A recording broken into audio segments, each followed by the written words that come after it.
وتوكل على الحي الذي لا يموت وسبح بحمده وكفى به بذنوب عباده خبيرا.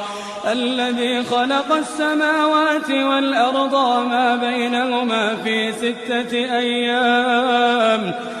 6 أيام ثم استوى على العرش الرحمن فاسأل به خبيرا.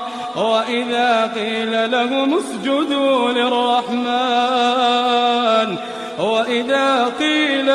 اسجدوا للرحمن قالوا وما الرحمن أنسجد لما تأمرنا وزادهم نفورا.